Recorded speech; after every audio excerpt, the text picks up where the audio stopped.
Hello and welcome to this India Today special on the Big B Day or the Big Budget Day, a budget that is being termed as the middle class budget of the Narendra Modi government, a budget that has triggered plenty of debate.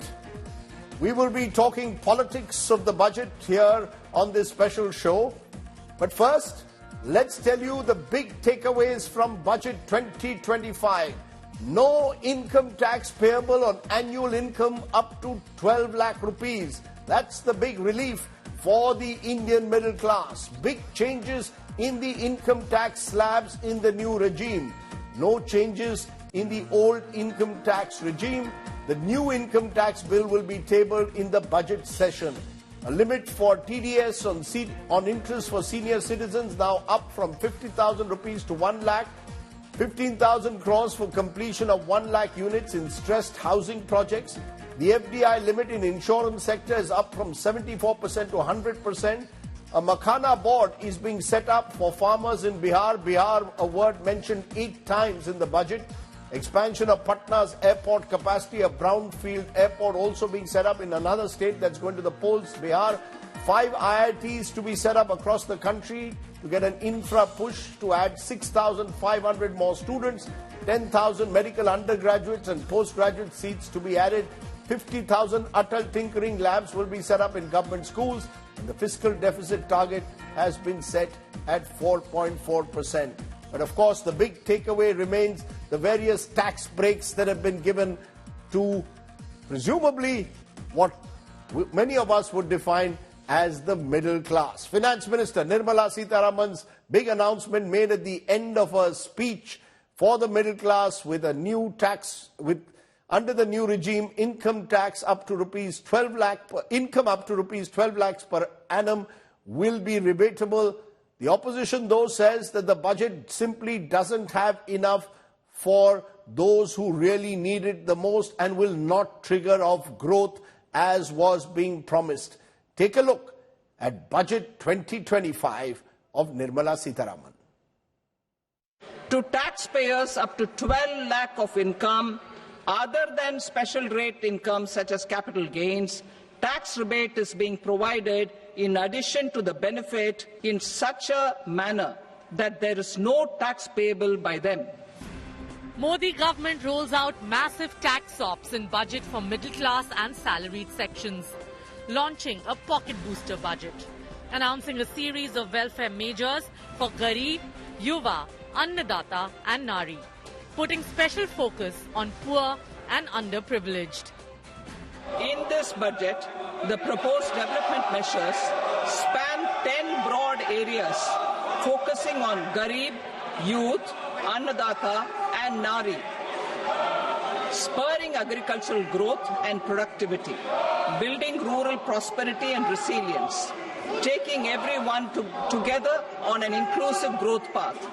While the BJP hailed the budget as path-breaking, the opposition is clearly unimpressed and called it hopeless and lacking focus.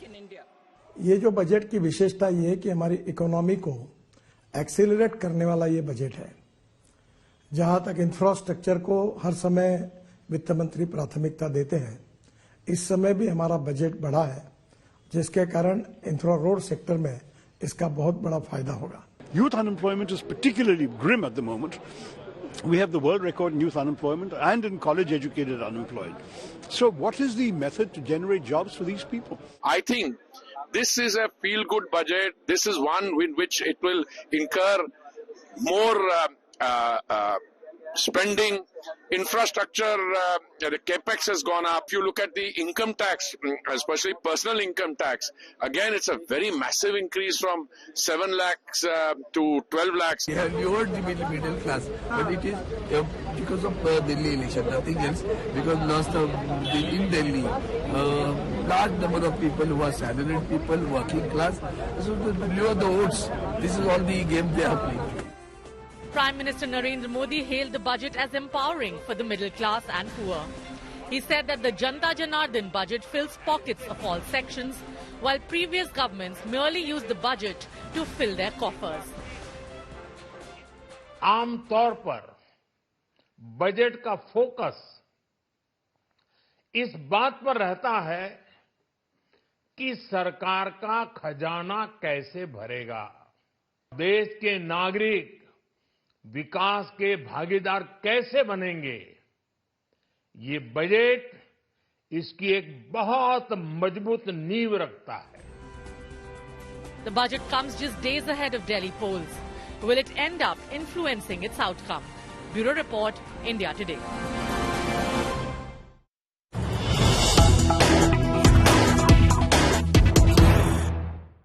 Okay, let's then turn on this big B day or the big budget day to someone who knows a thing or two about budgets, delivered 10 budgets. Joining me now, former Finance Minister P. Chidambaram joins me. Appreciate your joining us, Mr. Chidambaram.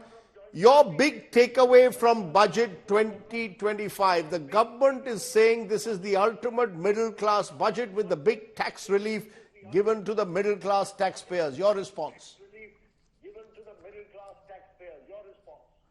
As far as the government is concerned, the only audience that matters to it is the 3.2 crore tax-paying filers of income tax and the 7.65 voters of Bihar. Beyond this 10.5 crore people, the government does not think that the people matter. This budget has benefits for 3.2 crore tax-paying income tax filers and the voters of Bihar.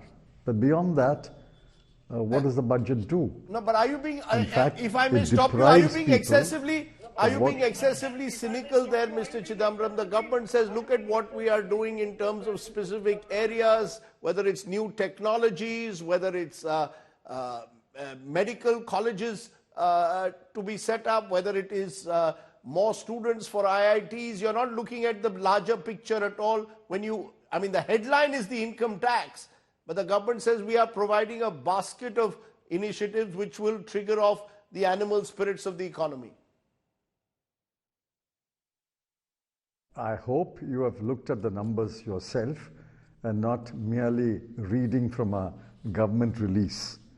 On health, education, social welfare, agriculture, rural development, urban development, and development of the Northeast, the government did not spend the money it allocated for the current year, 24-25. On each of these areas, which would have benefited the masses of the people, the government fell short of the expenditure. What does that mean? It means it did not fulfill its targets, or it means that it did not know how to spend. Take, for example, rural development alone. Against the budget allocation, they fell short by 75,133 crore rupees. On education, they fell short by 11,584 crore rupees. On social welfare, 10,019 crore rupees. On agriculture, 10,992 crore rupees. How does the government claim that it has fulfilled all its promises made last year? And why should I believe that the government will fulfill its promises this year? They will allocate money.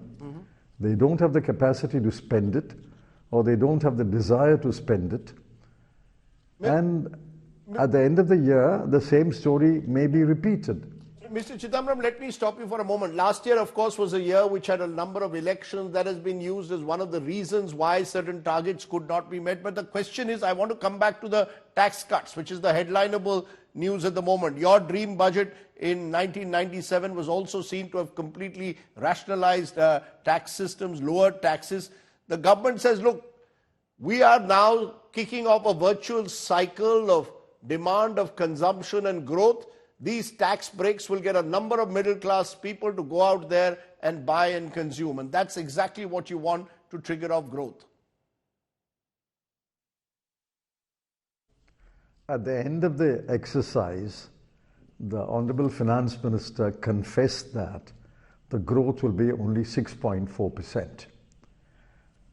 Look at the Chief Economic Advisor's economic survey and the preface. He said clearly that unless we achieve 8% growth and sustain it over a period of 15 to 20 years, we will not become a developed country by the target date of 2047. Now, either one of them is right, both can't be right. Either the Chief Economic Advisor is right or the Finance Minister is right. Now, you tell me who is right. Arithmetic shows that at 6 to 6.5% growth, we will not become a developed country by 2047. In fact, we will be caught in the middle income trap. But Mr. Chidambaram, the government seems to feel that given global headwinds, given the uncertainties across the world, what they are trying to do at the moment is hope that money in the pockets of many more people, as I said, will trigger a virtuous cycle of demand and consumption, and eventually will actually ensure that growth rate will also stimulate private investment and growth rate will cross 7%. That's what the government is hoping for. I know you're quoting what the Chief Economic Advisor's economic survey said, but that's the hope the government has. Yes. I've understood your question. Let me answer. Money is not in the hands of most people, the bulk of the people. Do you know that the household survey done in December, and the figures were released a day before yesterday, the monthly per capita expenditure in rural areas is 4,120 rupees a month, which is about 130 rupees a day. And in urban areas, it's 7,000 rupees a month, which is about 230 rupees a day. There's no money in their hands. There's no money in the jobless youth. There's no money in the hands of scheduled castes, scheduled tribes, and OBCs. Money they have put today in the hands of the tax-paying middle class. I don't grudge that. I welcome it. But what about money in the hands of the bulk of the people? The minimum wages should have been raised. Maganrega wages should have been raised so that money is available in the hands of the crores of the people. Show me one line in the budget which translates into money in the hands of the bottom 50%, or in particular the bottom 20%. Show me one line in the budget speech which assures that. The question is, Mr. Chidambaram, the government says they've kept the fiscal deficit under meeting broadly their fiscal deficit targets. They've ensured an element, therefore, of fiscal responsibility. And as I said, they are betting big on the middle class consumer, driving economic growth. What is the one thing you would have done that this government has not done, given the constraints that they have at the moment, the kind of global headwinds and the slowing down of the economy? Global headwinds are not new. Please remember, in 97-98, we had the Asian financial crisis. In 2008, we had an international financial crisis. In 2012-13, we had the taper tantrum. There will always be global headwinds. Therefore, global headwind today is not something new. You will have to meet these headwinds and try to take the country forward. You ask me what I would have done. I would have done the following. One, increase the minimum wage across the board and ensured that every employer pays the minimum wage. Two, I would have increased the daily rate for Maganrega workers. Those things I would have done. On the tax side, I would have cut the GST so that more money is in the hands of the tax-paying class, which is practically everybody, because every service, every goods has a GST. I would have done that, cut the GST, cut the petrol and diesel prices, it would have benefited far more people.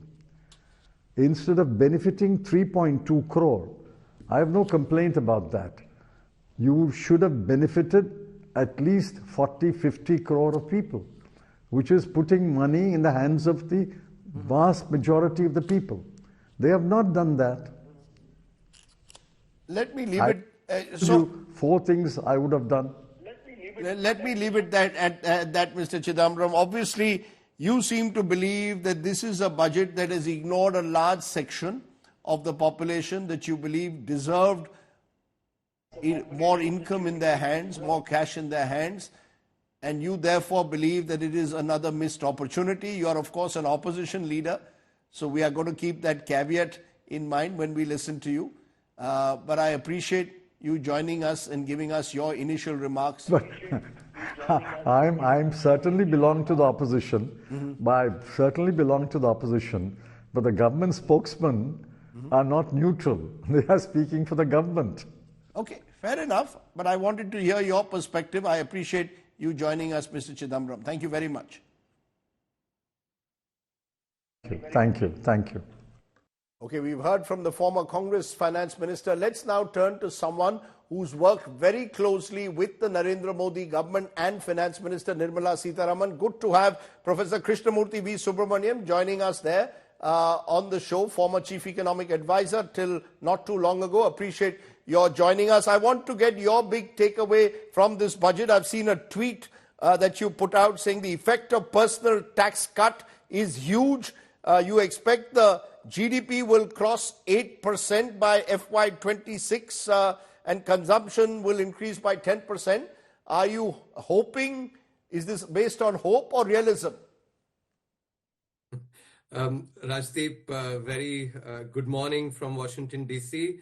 Good evening to viewers. As you know, Rajdeep, I never say anything based on just hope. I actually run my numbers and then, make these, do the analysis and thereby make these predictions. So let me take the viewers through this. I'm sure, you would have noted that, the finance minister mentioned that about 1 lakh crore tax revenue will be foregone from the cut in the personal income tax. That is directly money in the hands of the middle class. And if you check the data, the savings rate for this demographic income group is about 18%. I'm actually, taking it to be 20%, which will give me which gives me a conservative estimate, because using that, then, the economists basically estimate what is called a consumption multiplier. And the idea is very simple, leave the jargon, which is that if, for instance, Rajdeep sells me something, I, let's say, get the money from that, I go and spend that, and maybe then, I sell something to Rahul, and then Rahul then does that actually. So this chain, that is what, how much of it is basically saved and how much is consumed. That's how, the entire multiplier effect works. So it is a reciprocal of the savings rate. So that's about 5.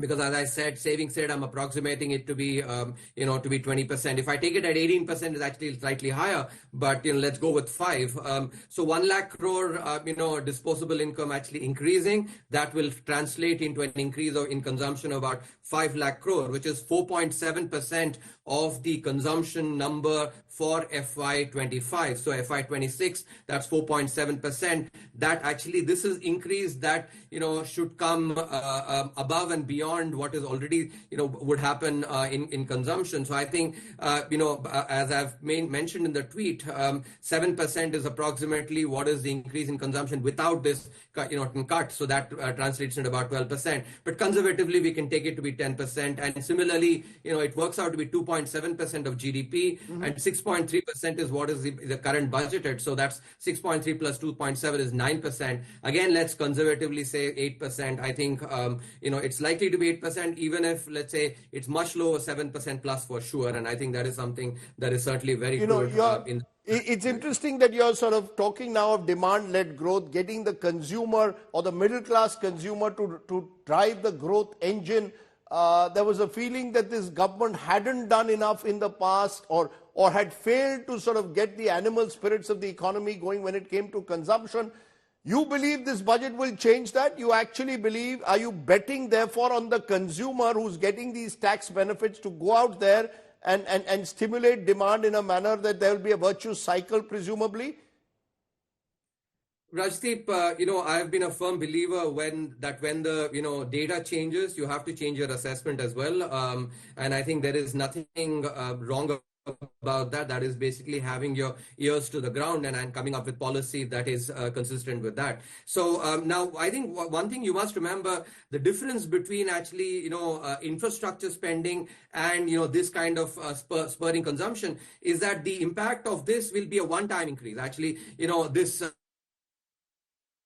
it will not be an increase that will actually, be there in the subsequent years. In contrast, the supply side, the infrastructure push actually effect of that lasts, over several years. No, but is there a change in strategy? Sorry to intervene. Is there a change in strategy? When you were Chief Economic Advisor, we saw the kind of capex investments. We saw the government pushing through infrastructure growth, supply side economics. Have we changed now? Is there a change in strategy given that there's been a slowdown, an acknowledgement of the slowdown in the economy, the fact that consumption has not picked up, and therefore it's almost that the Modi government had no choice but to rediscover the Indian middle class?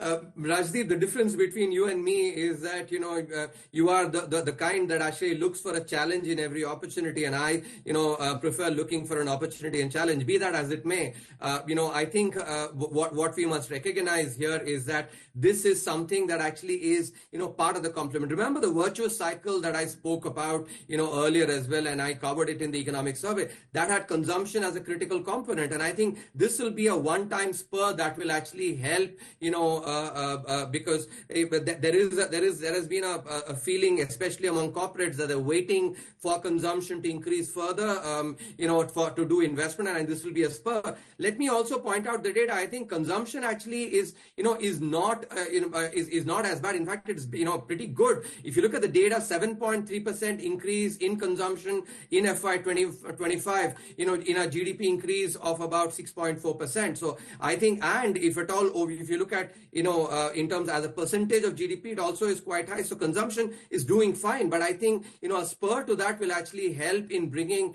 and driving the virtuous cycle faster. So I don't see this.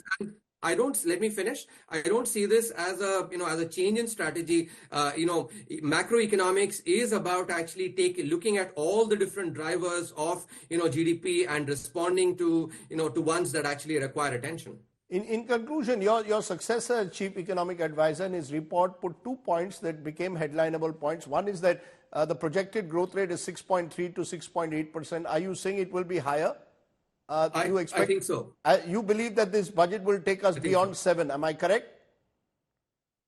Yes, that's my assessment. Okay, that's one. The second part is, very interestingly, he spoke about a trust deficit and spoke about how the government must get out of business. Is that something that you see this budget having done, that actually given that kind of sense or message to industry that the government doesn't want to be in business, or do you believe that's still a big challenge for any government?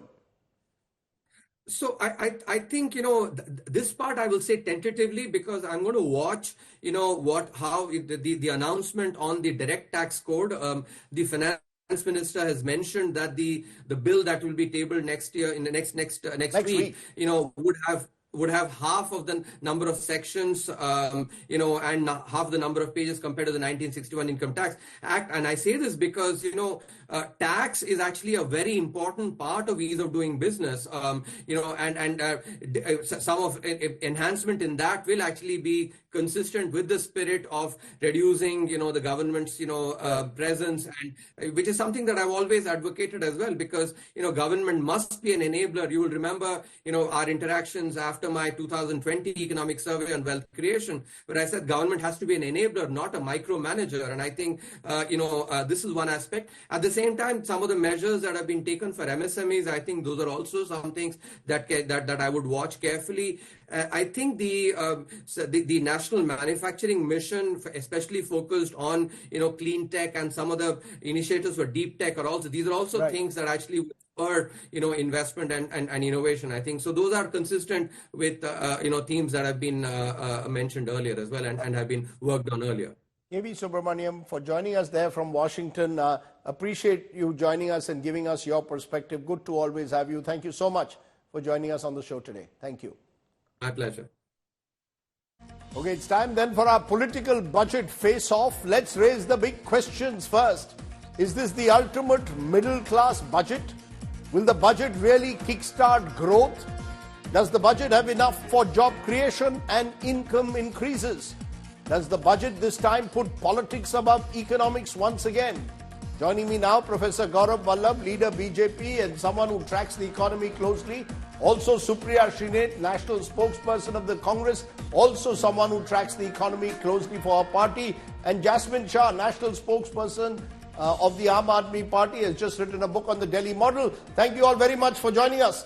Let's start though with you, Supriya Shrinate, because I think the middle class budget is what it's being referred to by many pundits and commentators. They're saying the BJP has gone where the Narendra Modi government has not gone in the past, actually reached out to the middle class with a substantial tax relief. So thank you very much for having me on the show, and it's a good evening to both my fellow panelists as well as your viewers. The reality is that this budget is going to make a bunch of 3.4 crore people happy, but what about the rest of this country? And I can go rattling data after data to tell you that what in this budget is going to kickstart growth. Yes, it is perhaps meant for those 3.4 crore people who will be made happy because, you know, the tax slab has been tweaked with and there is an exemption of up to 12 lakh. It will perhaps also make a lot of people in Bihar happy, and I have no qualms with that. But I am actually going to step back and ask you and point out in the direction of where are the fault lines, and nobody is talking about that, the pundits, so to say. The reality is that when we talked about economic slowdown, there was vehement opposition from the Treasury benches saying all is well. The revenue receipts are lower by over 41,000 crore rupees in budget 24-25. The tax receipts are lower by almost 27,000 crore, pointing to an acute slowdown. You then go on to see where are the places where this government has trimmed the budget. On health, on education, on social welfare, on agriculture, on rural development, on urban development, and even development of the Northeast. Let me point out a figure to you. Rural development, the budget was an X amount. It has been cut by over 75,000 crore rupees in the revised numbers for fiscal year 24-25. I then go on to point out what this government has done for the less privileged, the SC, ST, OBC community. PM Anusachit Jati Abhyuday Yojana, the budget is down. PM Young Achiever Scholarship, the budget is down. PM Metric Scholarship for SCs, the budget is down. Program for Development of Dalits, the budget is down. Where is this government's focus? No, and but one the will headline, ask the question. Supriya Shrinate, before I go to Gaurav Vallabh, the headline, the big headline, you've been someone who's been in the news media, the big headline is going to be, like it or not, the perception, the narrative that the middle class has got a huge tax relief. Rajdeep, I remember the last time I was with you on the budget. The big headline was capital expenditure. You know, a figure of 1, 1, 1, 1 and 3 times more 1. The reality is that the government has cut capital expenditure by over 92,000 crore rupees. I'm and it has asking gone you up by about the only middle 1 lakh class. in the new budgetary estimates. I am just saying what makes news is essentially not what will translate into economic growth. Okay. You have to grow at over 8% every year for the next 20 years if you have to achieve Viksit Bharat by 2047, not by 6.4% or a decadal growth of 6%. That is the bottom line. Okay. That is the crude reality. Gaurav Vallabh, respond. Is the government, in a sense, therefore, while trumpeting this fact that, look, we've given the middle class this huge relief, not addressing the real questions which lie out there when it comes to job creation, when it comes to triggering of a faster growth? You are hoping and banking somewhere that middle class demand will rise, and also at the same time perhaps trying to appease the same middle class that has been complaining, hamare liye kuch nahi kiya Modi sarkar ne. Now at least you can claim we've given them this tax relief. Rajdeep, the total impact to the revenue for giving this kind of concession is 1 lakh crore. Yes. Where this 1 lakh crore will go? It will go in the market. And you know the multiplier factor of this 1 lakh crore, at least 10 times. And I will give you how it is going to work.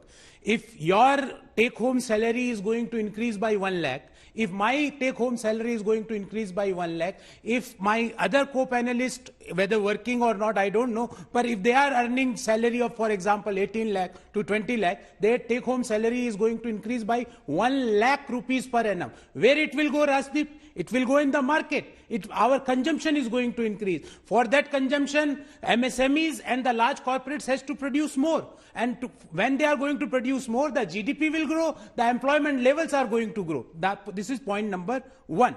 Now coming to that, this budget had only focused on middle class. Rajdeep, MSME loan limits got increased from 5 crore to 10 crore.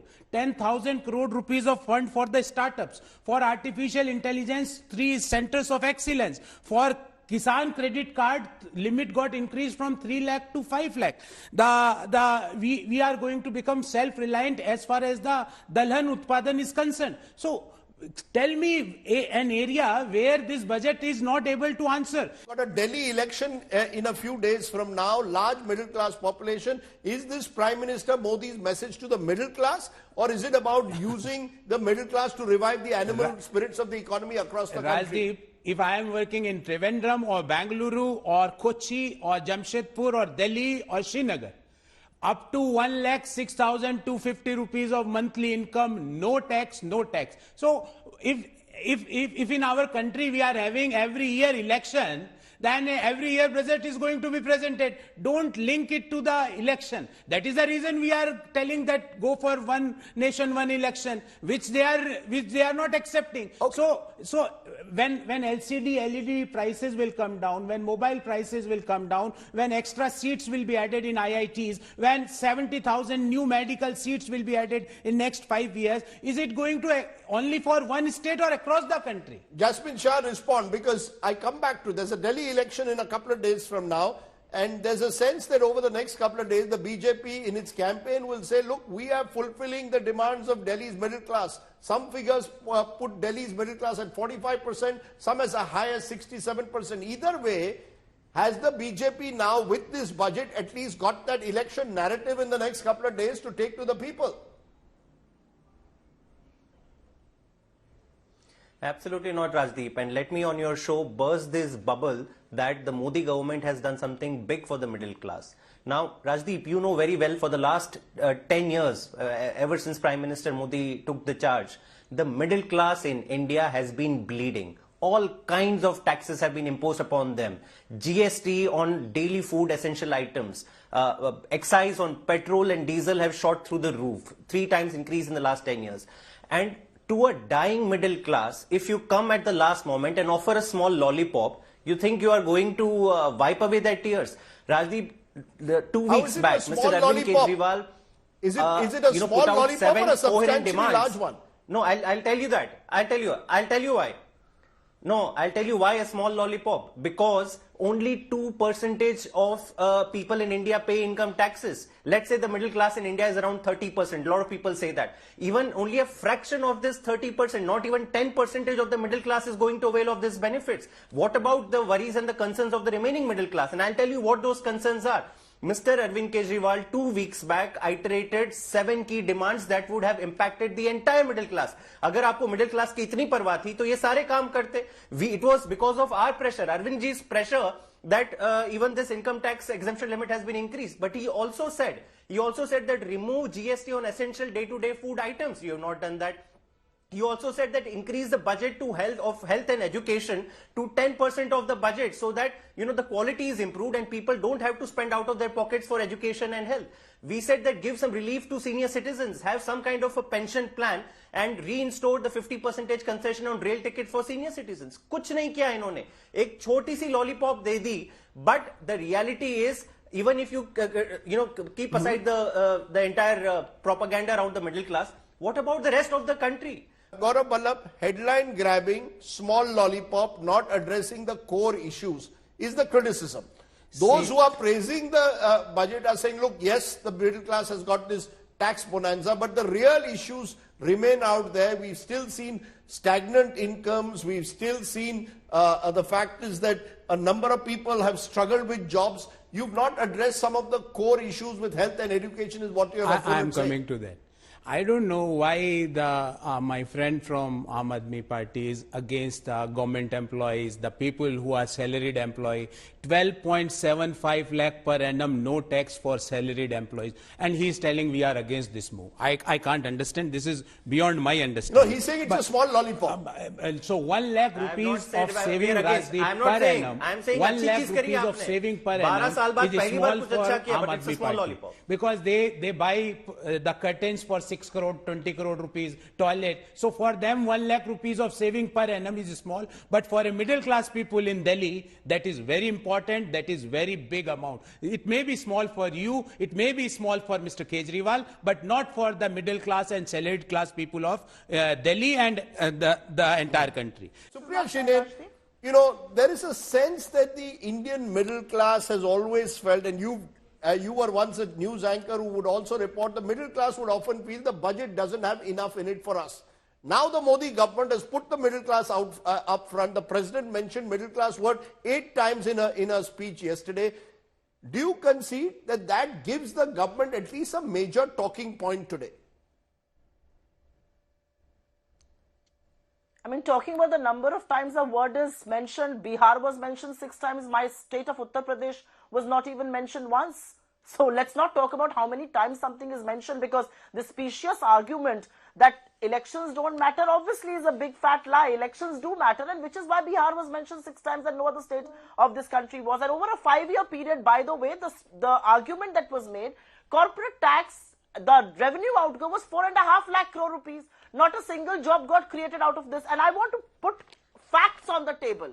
You are talking about a middle class. What does a middle class want? Middle class wants jobs. What is happening with jobs? The government, with much fanfare, launched PLI. PLI for Mighty, PLI for auto and automobiles, and PLI for textiles. I am giving you numbers here because I talk with data. Production linked incentive scheme for Mighty, a cut of 423 crore rupees, a cut of 3,153 crore rupees as far as PLI for auto and automobiles are concerned. Then a cut of new employment generation scheme, a cut of 3,200 crore rupees. Skill India. You know, we have to become Viksit Bharat. We have to create jobs. There's a talent deficit. Skill India program, budget earmark 2,686, spent 2,300. A cut of almost 370 crore rupees. I just want to go back to the point that I was making earlier. What sectors of the economy spur growth? The growth will come from rural India. Growth will come from urban India. Rural development budget slashed by 75,000 crore rupees. Where is growth going to come from? Yes, Jasmine Shah, you tell us, what would you have done differently? You see, it's very easy to criticize the government. What would you have done differently? Rajdeep, 2 weeks back, we've articulated exactly what the plan would be to, make the life of the middle class better, but also to make them the real superpower of India's economic engine. We said invest 10% of your budget in health and education. Do you know, Rajdeep, that today India stands at 180 out of 190 countries in terms of its health spending? And ye log baatein badi keh denge. In fact, I feel that this announcement of 70,000 new seats in medical institutions is a dangerous promise. And why? Because 40% or 50% of the faculty positions are not filled. Just 1 week back, Dainik Bhaskar did an article that all the universities in Rajasthan, government funded, more than half of the positions are vacant. Students are there learning through YouTube videos, or wo medical doctors ban rahe hain. This is their kind of vision for health. You know, the budgets have been going down. You can keep making promises and flying kite in open skies, but you are not allocating any money to health and education. That is how you will build a skilled India. That is how Indian human capital will attract some premium. One last point I want to make though, Rajdeep, yes. And this is very important because they say that ye Delhi elections ke liye inko koi fayda hoga. You look at their hatred for Delhi. For Bihar, they made so many announcements. For the people of Delhi, there was not a single thing. It shows that BJP hates the people of Delhi. Not even that. Delhi does not get even a single rupee of tax. You know, the people of Delhi contribute to around 2 lakh crore in all the taxes to the center. But not a single rupee. All the states get their allocation of taxes. Delhi ke logo ke liye unhone ek athani bhi paisa nahi rakha. And it just shows that the kind of contempt that they have, that just because the people of Delhi did not vote them in the assembly elections, you will not give anything back to the people of Delhi. I've heard you loud and clear, Gaurav Ballabh. As we conclude, I think one criticism that has been there with the Modi government is they don't invest enough in health and education. The middle class is not just about ensuring a particular tax break. It's also about ensuring that there is human capital that's given emphasis. Supriya Srinath has given facts and figures to show that on specific schemes linked to health and education, government allocations have actually come down. And this has been a criticism of the Modi government over the last 10 years, that they haven't really invested in quality health and education to the extent that they should have. That's also what the middle class wants. If this is a middle class budget, where is health and education? Why don't you prioritize it? Rajdeep, again, I'm getting a lot of surprises. The gentleman from Aam Aadmi Party is saying 75,000 additional seats in medical college. He's not excited with that. I'm sorry to hear that. But coming to the health education, I'm just giving the data from the budget document. And everybody on this panel, please check the budget document. On education, in FY25, the total allocation was 1.25 lakh crore. In this year, it is 1.28 lakh crore. It is increased. Then coming to health, in the FY25 budget, it was 89,287 crore. In this budget for FY26, it is 98,311 crore.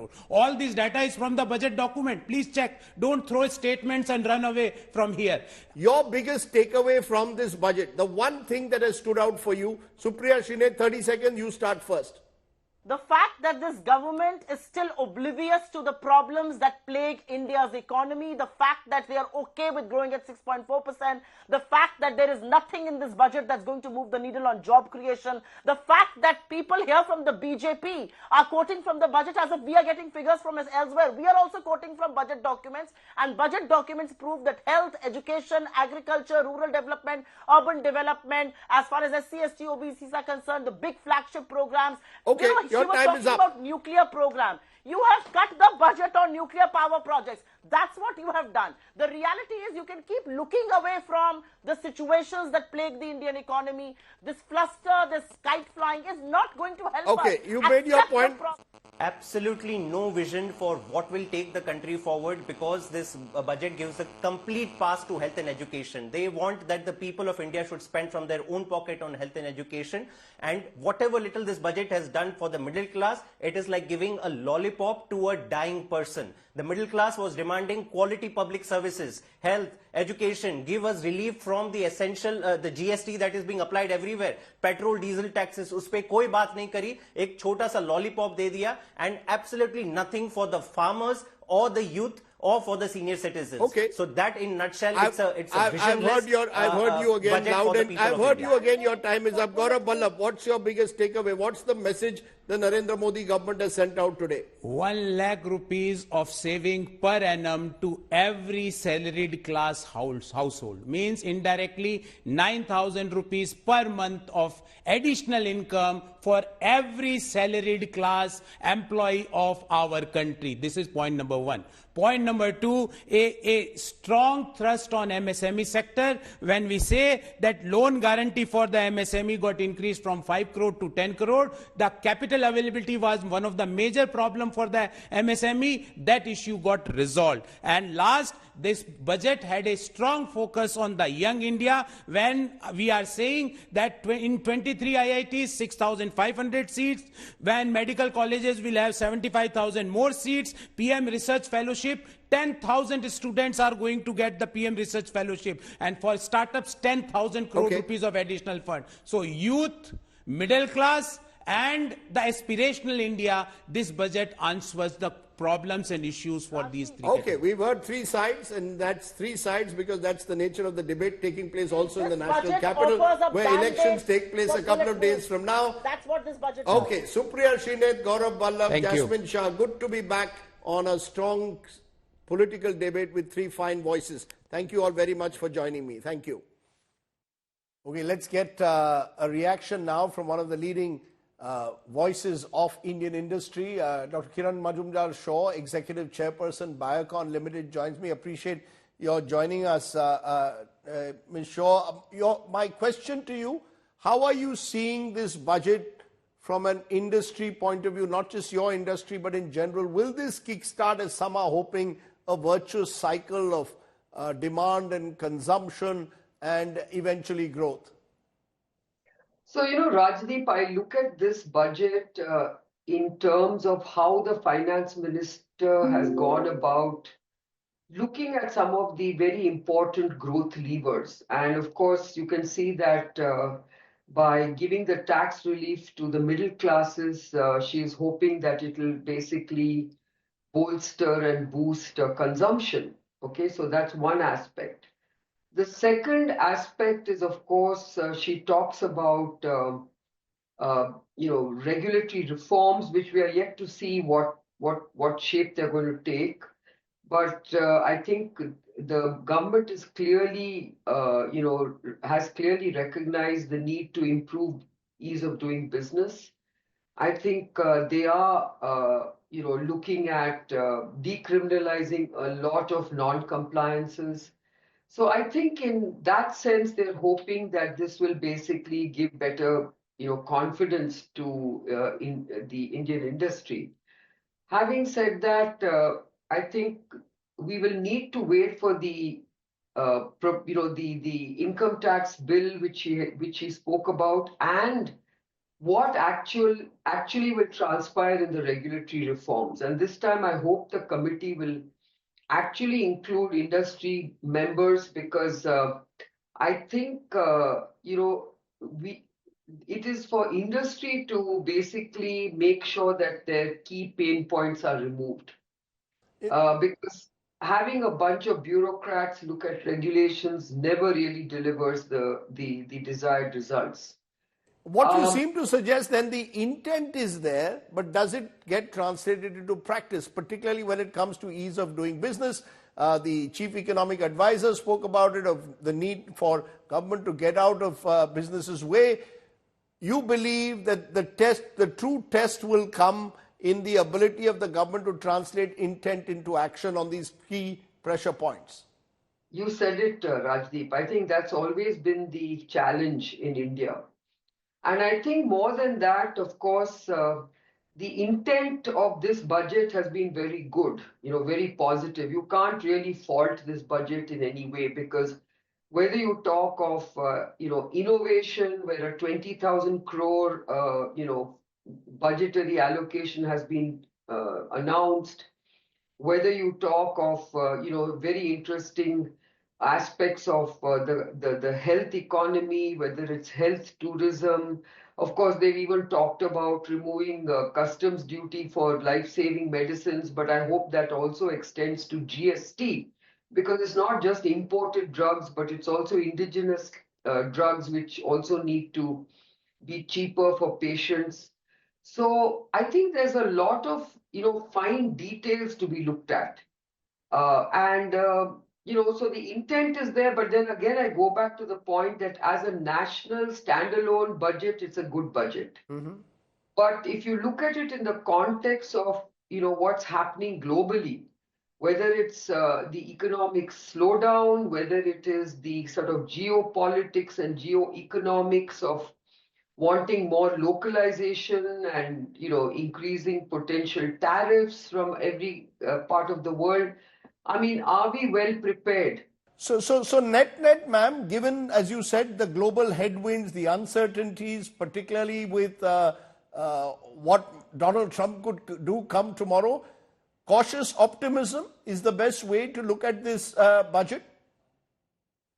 Well, yes, I think, lots of good things in the budget, but I think we really need to make sure that we are aligned with global policies, and that, we are really well focused on being part of the global supply chains through the kind of incentives and policies that we will come out with, because that's what we really need to look at through this budget. The budget overall is a good budget, but I'm not so sure we're addressing everything, because we focused on consumption, but do we have enough incentives for exports? Do we have enough incentives for manufacturing competitiveness? Do we have enough incentives for investing in certain critical areas. I mean, that's what we really need to assess. Okay. So, and of course, overarching all this is going to be the ease of doing business. The ease of doing business is the concern that business has. We'll wait and see whether this budget has actually ensured that, at least on compliance, and we'll wait for that direct income tax bill to see what that does in ensuring perhaps that businessmen feel that the government means well. Thank you very much, Kiran Majumdar-Shaw, for joining me. Thank you, Rajdeep. Okay, that's about all that we could pack in on the show today. Remember, money talks. And hopefully, you will be able to save a little bit more if you're in the right tax bracket thanks to Budget 2025. Is that enough to correct the challenges facing the Indian economy? That's another big question. We leave it at that. Thanks for watching. Namaskar. Jai Hind. Goodbye.